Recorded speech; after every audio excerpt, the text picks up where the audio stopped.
Hi everyone, welcome to സ്റ്റാർഡിസ്റ്റ് academy. ഞാൻ റോഷ്ന. നമുക്കിന്ന് dimensions and methodology of business studies എന്നുള്ള സബ്ജക്റ്റിനകത്ത് ഫസ്റ്റ് മൊഡ്യൂളായ ബിസിനസ് ആൻഡ് എൻവയോൺമെൻറ്റ്, അതിനകത്ത് കുറച്ച് ഇൻട്രൊഡക്ഷൻ പാർട്സ് ആണ് പഠിക്കാനുള്ളത്. അപ്പോൾ നമുക്ക് നേരെ ക്ലാസ്സിലേക്ക് പോകാം. അപ്പോൾ നമുക്ക് ആദ്യം ബിസിനസിൻ്റെ മീനിങ്ങും അതേപോലെ തന്നെ ഡെഫിനിഷനും നോക്കാം. അപ്പോൾ ഒന്നാമത് പറയുന്നത് business is referred to as industrial, commercial and financial activities. 3 തരം ആക്ടിവിറ്റീസ് ആണ് ബിസിനസ്സിൽ പറയുന്നത്.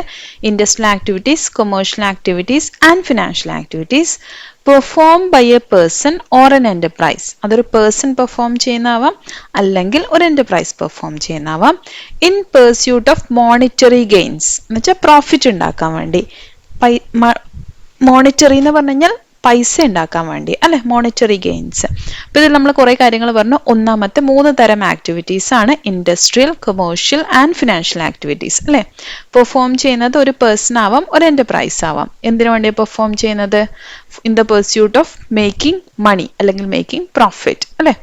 The industrial aspects of business is production of goods and services.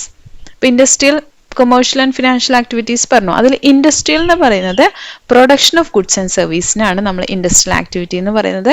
വേറാസ് in commercial terms, ഇനി കൊമേഴ്ഷ്യൽ ആക്ടിവിറ്റി എന്നുകൊണ്ട് ഉദ്ദേശിക്കുന്നത് the business means distribution of goods and services. അപ്പൊ അതിൽ പറയുന്ന ഗുഡ്സ് ആൻഡ് സർവീസസ് ഡിസ്ട്രിബ്യൂട്ട് ചെയ്യുന്നതിനാണ്. ഇപ്പൊ പ്രൊഡ്യൂസ് ചെയ്യുന്നത് ഇൻഡസ്ട്രിയൽ ആക്ടിവിറ്റിയും അതിനെ ഡിസ്ട്രിബ്യൂട്ട് ചെയ്യുന്നത് നമ്മൾ കൊമേഴ്ഷ്യൽ ആക്ടിവിറ്റി ആയിട്ടാണ് പറയുന്നത്. Industrial and commercial activities of business are based on money and are usually expressed in financial terms.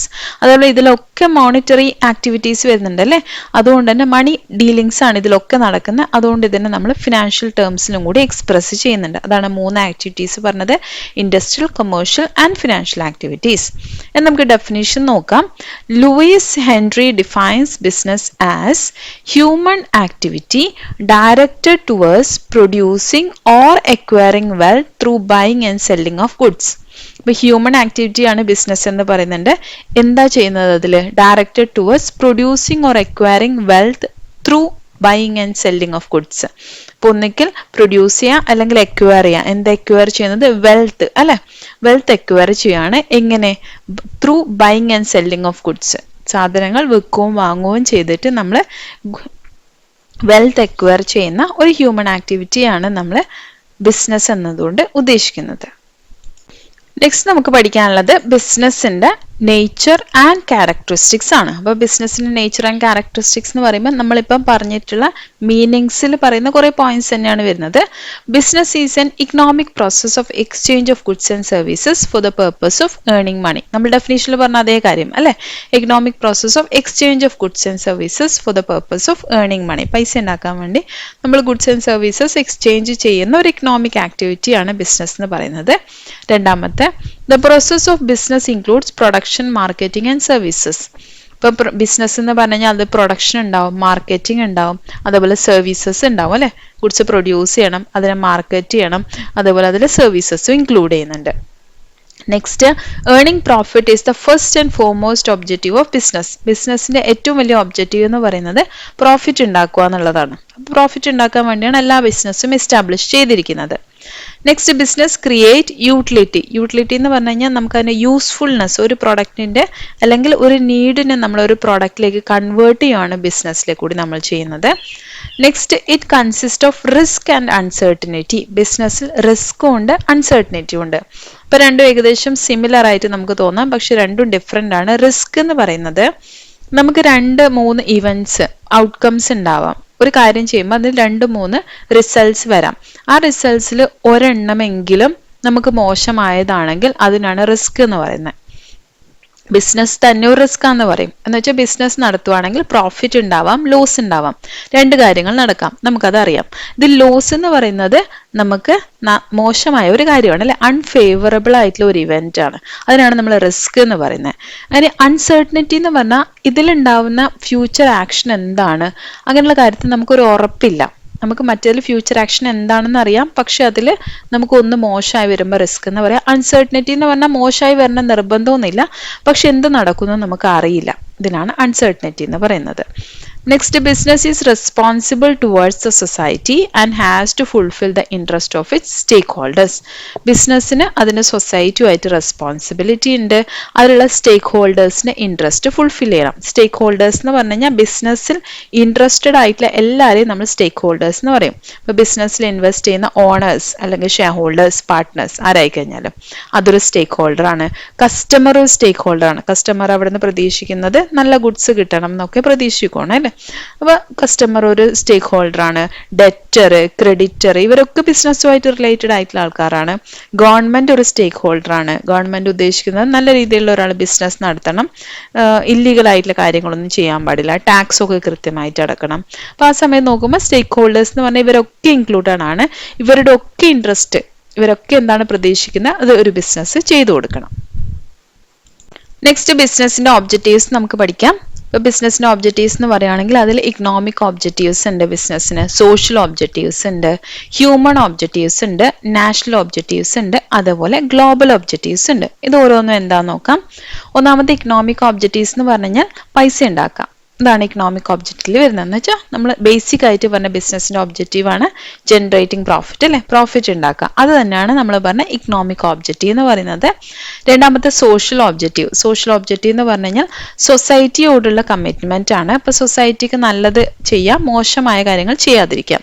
അപ്പൊ അത് പറയുമ്പോൾ production and supply of best quality goods and services, നല്ല ക്വാളിറ്റിയുള്ള ഗുഡ്സ് ആൻഡ് സർവീസസ് സപ്ലൈ ചെയ്യാം. Eco friendly and lawful operations. Eco friendly എന്ന് പറഞ്ഞാൽ നമ്മൾ എൻവയോൺമെന്റിന് മോശമാവുന്നതൊന്നും ചെയ്യാൻ പാടില്ല. ലോ ഫുൾ ഓപ്പറേഷൻ, ഒരു ബിസിനസ്സിന് എന്തൊക്കെയാണ് അതിൽ ലീഗലി പറഞ്ഞിരിക്കുന്ന കാര്യങ്ങൾ അതൊക്കെ ഫുൾഫിൽ ചെയ്യുന്ന രീതിയിൽ ഓപ്പറേറ്റ് ചെയ്യാം. ഗുഡ് കസ്റ്റമർ റിലേഷൻഷിപ്പ്, കസ്റ്റമേഴ്സുമായിട്ട് നല്ല രീതിയിലുള്ള റിലേഷൻഷിപ്പ് കീപ്പ് ചെയ്യാം. Fair trade practices. Fair trade practice എന്ന് പറഞ്ഞാൽ കൊള്ള ലാഭം ഉണ്ടാക്കാതിരിക്കുക, മായം ചേർക്കാതിരിക്കുക. ഇതൊക്കെയാണ് സോഷ്യൽ ഒബ്ജക്റ്റീവ്സിൽ വരുന്നത്. മൂന്നാമത്തത് ഹ്യൂമൻ ഒബ്ജക്റ്റീവ്സ്. ഹ്യൂമൻ ഒബ്ജക്റ്റീവ്സ് എന്ന് പറയുന്നത് ആ ബിസിനസ്സിനകത്തുള്ള ഹ്യൂമൻസിനാണ് നമ്മൾ ഉദ്ദേശിക്കുന്നത്. അവിടെയുള്ള വർക്ക് ഫോഴ്സ്, എംപ്ലോയീസ് അല്ലെ. അപ്പൊ അവർക്ക് ഫിനാൻഷ്യൽ ആയിട്ടുള്ള സ്റ്റെബിലിറ്റി, വെൽഫെയർ ഉണ്ടാവണം, ഫിസിക്കൽ ഉണ്ടാവണം, മെന്റൽ വെൽഫെയർ. ഫിനാൻഷ്യൽ എന്ന് പറഞ്ഞാൽ നല്ല രീതിയിൽ ശമ്പളം കൊടുക്കണം, ഫിസിക്കൽ എന്ന് പറഞ്ഞാൽ അവർക്ക് അപകടമൊന്നും ഇല്ലാത്ത രീതിയിലായിരിക്കണം, അതേപോലെ അവർക്ക് മോശമായ കെമിക്കൽസ് ഒക്കെ ഡീൽ ചെയ്യുന്ന സമയത്ത് അതിന്റെ പ്രൊട്ടക്ഷൻ ഒക്കെ കൊടുത്തിരിക്കണം.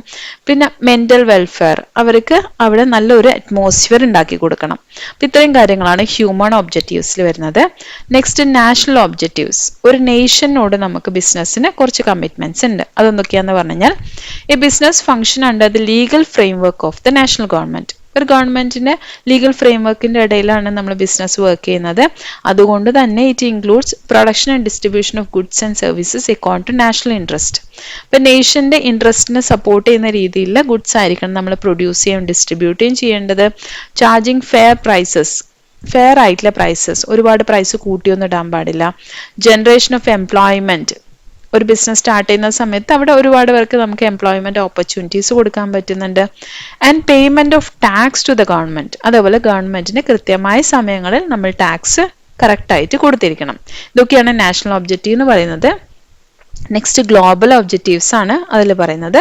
To expand the volume of sales, acquire resources, technology and information and minimise risk from competitors. ഇതിൽ മെയിൻ ആയിട്ട് വരുന്നത് നമ്മൾ നല്ല രീതിയിലുള്ള റിസോഴ്സസ് ഒക്കെ നല്ല രീതിയിൽ യൂസ് ചെയ്യുക, അതേപോലെ തന്നെ ബിസിനസ്സിനെ എക്സ്പാൻഡ് ചെയ്യുക, ടെക്നോളജി ഒക്കെ അഡാപ്റ്റ് ചെയ്യുക, പുതിയ വരുന്ന ടെക്നോളജീസ് ഒക്കെ യൂസ് ചെയ്യുക, അതേപോലെ തന്നെ കോമ്പറ്റീറ്റേഴ്സിൻ്റെ അടുത്ത് നിന്ന് വരുന്ന റിസ്ക് ഒക്കെ മിനിമൈസ് ചെയ്യുക. കോമ്പറ്റീറ്റേഴ്സിൻ്റെ അടുത്ത് നിന്ന് വരുന്ന റിസ്ക് ഒക്കെ മിനിമൈസ് ചെയ്യണമെങ്കിൽ നമ്മൾ അത്രയും കോമ്പറ്റീറ്റീവായ രീതിയിൽ ബിസിനസ് കൊണ്ടുപോവുക. ഇത് തന്നെയാണ്. അപ്പോൾ ഗ്ലോബൽ ഒബ്ജക്റ്റീവ്സ് ഇത്രയാണ് വരുന്നത്. അപ്പോൾ ഏതൊക്കെ ഒബ്ജക്റ്റീവ്സ് പറഞ്ഞത്? Economic objectives, social objectives, human objectives, national objectives and global objectives.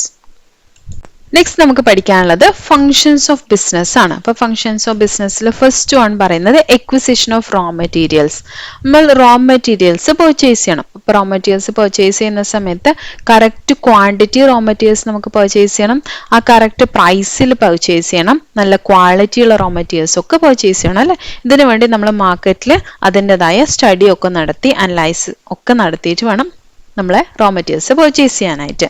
Second നമ്മളെ ഫങ്ഷൻസ് എന്ന് പറയുന്നത് പ്രൊഡക്ഷൻ ആണ്. അപ്പോൾ പ്രൊഡക്ഷനിൽ വരുന്നത് നമ്മൾ ഒരു പ്രോഡക്റ്റ് പ്രൊഡ്യൂസ് ചെയ്യുന്നത് മാത്രമല്ല, അതിൻ്റെ മേലെ ഇംപ്രൂവ്മെന്റ്സ് നടത്തുന്നതിനും അല്ലെങ്കിൽ സർവീസസ് പ്രൊഡ്യൂസ് ചെയ്യുന്നതിനും ഒക്കെ നമ്മൾ പ്രൊഡക്ഷനിൽ വരും. അപ്പോൾ ഈ പ്രൊഡക്ഷൻ എന്ന് പറയുന്നത് അതിൽ നമ്മൾ റോ മെറ്റീരിയൽസ് ഒക്കെ യൂസ് ചെയ്ത് പ്രൊഡക്ഷൻ പ്രോസസ്സിൽ ത്രൂ പോയി അതിൽ ടെക്നോളജി ഒക്കെ യൂസ് ചെയ്ത് നടത്തുന്ന ഫുൾ ഫംഗ്ഷനാണ് നമ്മൾ പ്രൊഡക്ഷൻ എന്ന് പറയുന്നത്. തേർഡ് പറയുന്നത് മാർക്കറ്റിംഗ് ആണ്. അപ്പോൾ മാർക്കറ്റിംഗ് എന്ന് പറയുന്നത് അതിനെ തന്നെ വരുന്നതാണ്. നമ്മൾ ആദ്യം മാർക്കറ്റിനെ പറ്റി സ്റ്റഡി ചെയ്യണം, അതിനനുസരിച്ച് നമ്മൾ പ്രോഡക്റ്റ് പ്ലാൻ ചെയ്യണം, അതിന് പ്രൈസ് ഫിക്സ് ചെയ്യണം, പ്രൊമോഷൻ ടെക്നിക്സ് ഒക്കെ യൂസ് ചെയ്യണം. എന്ന് വെച്ചാൽ പ്രോഡക്റ്റിനെ പ്രൊമോട്ട് ചെയ്യാൻ വേണ്ടി അഡ്വർടൈസ്മെന്റ് അതൊക്കെ ചെയ്യണം. പിന്നെ സെല്ലിംഗ് അതൊക്കെ നമ്മൾ മാർക്കറ്റിങ്ങിനകത്ത് വരുവാണ്. ഡിസ്ട്രിബ്യൂഷൻ ഐഡിയാസ്, ഗുഡ്സ്, അതുപോലെ ഇതിന് നമ്മൾ സർവീസ് ചെയ്യുന്ന കാര്യങ്ങൾ, ഗുഡ്സ് ആൻഡ് സർവീസസിൻ്റെ എല്ലാ കാര്യങ്ങളും അതൊക്കെ നമ്മൾ മാർക്കറ്റിങ്ങിൽ വരും. അപ്പോൾ അതിന് അപ്രോപ്രിയേറ്റ് ആയിട്ടുള്ള മാർക്കറ്റിംഗ് സ്ട്രാറ്റജീസ് നമ്മൾ എംപ്ലോയ് ചെയ്യാം, നല്ല രീതിയിൽ നമുക്ക് സെയിൽ ചെയ്യാൻ പറ്റണം. Next management of finance. ഇപ്പോൾ ഫിനാൻസ് മാനേജ് ചെയ്യുക എന്ന് പറഞ്ഞു കഴിഞ്ഞാൽ ബിസിനസ്സിൽ നമുക്ക് കണ്ടിന്യൂസ്ലി എന്ത് വേണം, ഫണ്ട് വേണം അല്ലേ. അപ്പോൾ ഫണ്ടിനെ മാനേജ് ചെയ്യാം, അപ്പോൾ അതിനനുസരിച്ചുള്ള ഡിസിഷൻസ് എടുക്കാം. നമുക്ക് ഇത്രയാണ് നമ്മൾ റോ മെറ്റീരിയൽസ് പർച്ചേസ് ചെയ്യാൻ വേണ്ടി വേണ്ടത്, ആ രീതിയിൽ നമ്മൾ അതിനെപ്പറ്റി പ്ലാനിങ് നടത്താം. ഇതാണ് മാനേജ്മെന്റ് ഓഫ് ഫിനാൻസിൽ വരുന്നത്. Next book keeping and accounting. Book keeping and accounting എന്ന് പറഞ്ഞു കഴിഞ്ഞാൽ നമ്മൾ ഫിനാൻഷ്യൽ ട്രാൻസാക്ഷൻസ് ഒക്കെ റെക്കോർഡ് ചെയ്യാം, എന്നിട്ട് അതിനകത്ത് ഫിനാൻഷ്യൽ സ്റ്റേറ്റ്മെന്റ്സ് പ്രിപ്പയർ ചെയ്യാം. ഈ കംപ്ലീറ്റ് ഫങ്ഷൻസ് ആണ് നമ്മൾ ബുക്ക് കീപ്പിംഗ് ആൻഡ് അക്കൗണ്ടിങ് എന്ന് പറയുന്ന ആ ഫംഗ്ഷനിൽ ഇൻക്ലൂഡ് ചെയ്യുന്നത്. കംപ്ലീറ്റ് റെക്കോർഡ് ചെയ്യുക, അതിനകത്ത് നിന്ന് എന്ത് ചെയ്യുക, റെക്കോർഡിംഗ് എന്ന് പറഞ്ഞു കഴിഞ്ഞാൽ നമ്മൾ ജേർണലൈസ് ചെയ്യുന്നത് മുതൽ നമ്മൾ ഫൈനൽ അക്കൗണ്ട്സ് പ്രിപ്പയർ ചെയ്യുക, അതിനകത്ത് നിന്ന് റിപ്പോർട്ട് സബ്മിറ്റ് ചെയ്യുക, ഇതൊക്കെ നമുക്ക് എന്തിൽ വരും, ബുക്ക് കീപ്പിംഗ് ആൻഡ് അക്കൗണ്ടിംഗ് എന്ന് പറയുന്ന ഫംഗ്ഷൻസിൽ വരും. Next management of human resources. ഇപ്പോൾ ബിസിനസ്സിൻ്റെ അകത്തുള്ള ഹ്യൂമൻ റിസോഴ്സസിൻ്റെ മാനേജ്മെന്റ്, ആ കാര്യങ്ങളൊക്കെയാണ് നമ്മൾ മാനേജ്മെന്റ് ഓഫ് ഹ്യൂമൻ റിസോഴ്സസിൽ വരുന്നത്. Next management of information. Information എന്ന് പറഞ്ഞാൽ അവിടെ വരുന്ന മാനേജ്മെന്റിന് ആവശ്യമായ ഇൻഫർമേഷൻസ് അവൈലബിൾ ആണ്. ഇപ്പം നമ്മൾ ബുക്ക് കീപ്പിംഗ് ആൻഡ് അക്കൗണ്ടിങ്ങിൽ തന്നെ ഒരു ഇൻഫർമേഷൻ നമ്മൾ കിട്ടുന്നുണ്ട്, ലാസ്റ്റ് റിപ്പോർട്ട്. അപ്പം അതിനെ മാനേജ് ചെയ്യാൻ നല്ല രീതിയിൽ അതിൻ്റെ ബേസിസിൽ ഡിസിഷൻസ് എടുക്കാം. ഇതൊക്കെയാണ് നമ്മളെ മാനേജ്മെന്റ് ഓഫ് ഇൻഫർമേഷനിൽ വരുന്നത്. അതിൽ ഒരുപാട് ഇൻഫർമേഷൻ നമ്മൾ ചെയ്യുന്നുണ്ടാവും. അപ്പോൾ ആ ഇൻഫർമേഷൻസ് ഒക്കെ കളക്ട് ചെയ്യാം, എന്നിട്ട് അതിൻ്റെ അകത്ത് നമുക്ക് എന്താണ് മനസ്സിലായത് ഇൻ്റർപ്രിട്ടേഷൻ നടത്താം, അതിനനുസരിച്ച് നമ്മൾ പുതിയ പോളിസീസ് എഴുതാം അല്ലെങ്കിൽ പുതിയ ഡിസിഷൻസ് എടുക്കാം. ഇതൊക്കെയാണ് management of information. Next management of changes. ബിസിനസ്സിനകത്ത് എപ്പോഴും ചേഞ്ചസ് വന്നുകൊണ്ടിരിക്കും അല്ലേ. ടെക്നോളജിക്കൽ ചേഞ്ചസ് ഉണ്ടാവും, അല്ലെങ്കിൽ സൊസൈറ്റിയിൽ വരുന്ന ചേഞ്ചസ് ഉണ്ടാവും, ഇക്കണോമിക് ചേഞ്ചസ് ഉണ്ടാവും, ആൾക്കാരുടെ ടേസ്റ്റും പ്രിഫറൻസും ഒക്കെ മാറുന്നുണ്ട്. അപ്പോൾ ആ രീതിയിലുള്ള എല്ലാ ചേഞ്ചസും നമ്മൾ എന്ത് ചെയ്യണം, അതിനനുസരിച്ച് നമ്മൾ ബിസിനസ്സിനെ അഡാപ്റ്റ് ചെയ്ത് കൊണ്ടുപോകണം. ഇപ്പോൾ ഒരു വലിയ ചേഞ്ച് വന്നു അല്ലേ, കോവിഡ് സിറ്റുവേഷൻ വന്നു. അപ്പോൾ ആ സമയത്ത് ആ ചേഞ്ച് അഡാപ്റ്റ് ചെയ്യാൻ വേണ്ടി എല്ലാവരും ടെക്നോളജിയിലേക്ക് മാറി. ഇപ്പോൾ ബിസിനസ്സൊക്കെ സെയിൽ ചെയ്യുന്നത് എങ്ങനെയാണ്, ടെക്നോളജി യൂസ് ചെയ്തിട്ടാണ്, ഓൺലൈനായിട്ടൊക്കെയാണ്. ഇപ്പോൾ ക്ലാസ്സസ് നടക്കുന്ന ഓൺലൈനാണ്. അപ്പോൾ അങ്ങനെ ചേഞ്ചസ് വരുമ്പം അതിനനുസരിച്ച് നമുക്ക് അഡാപ്റ്റ് ചെയ്ത് പോകാൻ പറ്റണം. Next research and development. ഇപ്പോൾ റിസർച്ച് ആൻഡ് ഡെവലപ്മെന്റും ഭയങ്കര ഇമ്പോർട്ടൻ്റ് ആണ്. ഇത് നമ്മൾ ബിസിനസ്സിനകത്ത് ജസ്റ്റ് ഒരു ബിസിനസ് സ്റ്റാർട്ട് ചെയ്തു, അതങ്ങനെ കണ്ടിന്യൂ ചെയ്ത് പോവുകയല്ല വേണ്ടത്. അവിടെ നമ്മൾ കണ്ടിന്യൂസ്ലി റിസർച്ച് ആൻഡ് ഡെവലപ്മെന്റ് വേണം. പുതിയ പ്രോഡക്ട്സ് വരുന്നില്ല, ആൾക്കാരുടെ പ്രിഫറൻസ് മാറുന്നുണ്ടോ, അതിനെപ്പറ്റിയൊക്കെ നമ്മൾ ഇൻഫർമേഷൻ കളക്ട് ചെയ്തുകൊണ്ടിരിക്കണം, റിസർച്ച് നടത്തിക്കൊണ്ടിരിക്കണം. അതിനനുസരിച്ച് നമ്മൾ പുതിയ പുതിയ പ്രോഡക്ട്സ് ഇൻട്രൊഡ്യൂസ് ചെയ്യണം, അല്ലെങ്കിൽ എക്സിസ്റ്റിംഗ് പ്രോഡക്ട്സിൻ്റെ മേലെ ഇമ്പ്രൂവ്മെൻറ്റ് നടത്തണം. അതുപോലെ പുതിയ റിസർച്ച് നടത്തുവാണെങ്കിൽ നമുക്ക് ഈ പ്രോഡക്റ്റ് ഇന്ന സ്ഥലത്തും കൂടി സെയിൽ ചെയ്യണമെങ്കിൽ അതിൻ്റെ മേലെ എന്തൊക്കെ ചേഞ്ചസ് വരുത്തണം. ഇപ്പോൾ KFC എന്ന് പറഞ്ഞ ഒരു പ്രോഡക്റ്റ്, അപ്പോൾ അത് ഗ്ലോബലി സെയിൽ ചെയ്യുന്നതാണ്. പക്ഷേ ഇന്ത്യയിൽ എത്തിയപ്പം അതിനകത്ത് റൈസ് ബോൾ എന്ന് പറഞ്ഞിട്ടൊരു പ്രോഡക്റ്റും കൂടി ഇൻട്രൊഡ്യൂസ് ചെയ്തു അല്ലേ, ഇപ്പോൾ ഇന്ത്യൻ കസ്റ്റമേഴ്സിനെ സാറ്റിസ്ഫൈ ചെയ്യാൻ വേണ്ടി. അപ്പോൾ അതൊക്കെ റിസർച്ച് നടത്തിയിട്ടാണ് ആ രീതിയിലുള്ള പുതിയ പ്രോഡക്ട്സ്, ഇന്നോവേഷൻസ് ഒക്കെ ഇൻട്രൊഡ്യൂസ് ചെയ്യുന്നത്. അപ്പോൾ ഇത്രയാണ് നമ്മുടെ ബിസിനസ്സിൻ്റെ ഫങ്ഷൻസ് എന്ന് പറയുന്നത്. ഇപ്പം നമ്മൾ ഇന്ന് ഡിസ്കസ് ചെയ്തത് നമ്മുടെ ഫസ്റ്റ് മൊഡ്യൂളായ ബിസിനസ് ആൻഡ് എൻവയോൺമെന്റ്. അതിനകത്ത് കുറച്ച് ബേസിക് ആയിട്ടുള്ള കാര്യങ്ങളെ ഇന്ന് ഡിസ്കസ് ചെയ്തിട്ടുള്ളൂ അല്ലേ. എന്തൊക്കെ ഡിസ്കസ് ചെയ്തത്? ആദ്യമായിട്ട് നമ്മൾ ഡിസ്കസ് ചെയ്തത് മീനിങ് ഓഫ് ബിസിനസ്, അതുപോലെ ബിസിനസിന്റെ ഡെഫിനേഷൻ നമ്മൾ ഡിസ്കസ് ചെയ്തിട്ടുണ്ട്. പിന്നെ ബിസിനസിന്റെ നേച്ചറും ക്യാരക്ടറിസ്റ്റിക്സും. അപ്പോൾ മീനിങ്സ് ഏകദേശം പഠിച്ചു കഴിഞ്ഞാൽ തന്നെ നമുക്ക് അതിനകത്ത് നേച്ചർ ആൻഡ് ക്യാരക്ടറിസ്റ്റിക്സ് മനസ്സിലാക്കി എഴുതാൻ പറ്റും. ഇതേപോലെ തന്നെ എഴുതണം എന്നില്ല, നമ്മൾ ഓൺ വേർഡ്സിൽ എഴുതിയാലും ഓക്കെയാണ്.